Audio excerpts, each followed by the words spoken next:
सनातन परंपरा में कुल मिलाकर 108 उपनिषदों का उल्लेख मिलता है। ये उपनिषद एक अन्य उपनिषद जिसका नाम है मुक्तिका, उसके अंदर सूचीबद्ध है और ये मुक्तिका इन सभी उपनिषदों की संख्या और महत्व को दर्शाती है। अब ये जो सारे उपनिषद हैं इनको चारों वेदों से जोड़ा गया है। जैसे कि ऋग्वेद से 10 उपनिषद कनेक्टेड है, यजुर्वेद से 50 उपनिषद, सामवेद से 16 और अथर्ववेद से 32 उपनिषद। हर उपनिषद का अपना एक विशिष्ट उद्देश्य है और महत्व है। ये आत्मा, ब्रह्म, मोक्ष इस तरह के गहरे विषयों की खोज में गाइड की तरह काम करते हैं। मूलतः ये वेदों का सार प्रस्तुत करते हैं और आत्मज्ञान की दिशा में एक मार्गदर्शक होते हैं। अब मुक्तिका एक उपनिषद है जो कि इन उपनिषदों की सूची के लिए जाना जाता है।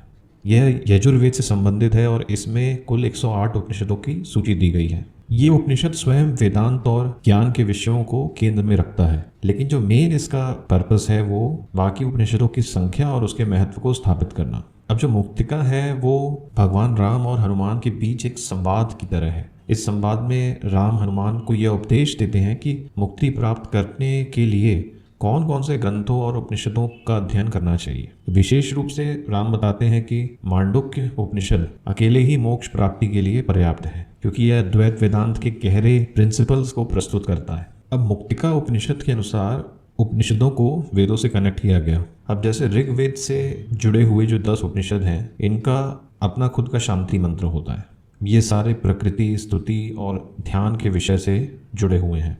तो इसी तरीके से हर वेदों के साथ एक शांति मंत्र जुड़ा होता है। तो जब भी वेदों का पाठ किया जाता है या उनसे जुड़े उपनिषदों का पाठ किया जाता है तो शांति मंत्र की स्तुति के साथ ही उसकी शुरुआत की जाती है। ये शांति मंत्र पाठ करने वाले के मन को शांत करने के लिए, स्थिर करने के लिए और सकारात्मकता बनाने के लिए बोले जाते हैं। तो ये मंत्र साधक को मानसिक शांति प्रदान करते हैं जिससे कि वह आसानी से मेडिटेशन कर पाए, अध्ययन कर पाए। ये एक तरह की स्तुति है ईश्वर से, ब्रह्मांड की शक्ति से, नेचर से, प्रकृति से, कि ज्ञान के रास्ते में आने वाले जो भी बाधाएं हैं, रुकावटें हैं, उनको हटा दे। तो ये हमारे मन के अंदर की जो उथल पुथल है उसको शांत करता है और बाहरी दुनिया से एक बैलेंस बनाने में हेल्प करता है। और एक तरह से ये हमें याद दिलाता है कि हर ज्ञान का अंतिम उद्देश्य शांति होती है। अब उपनिषदों को डिवाइड करने का एक और तरीका होता है।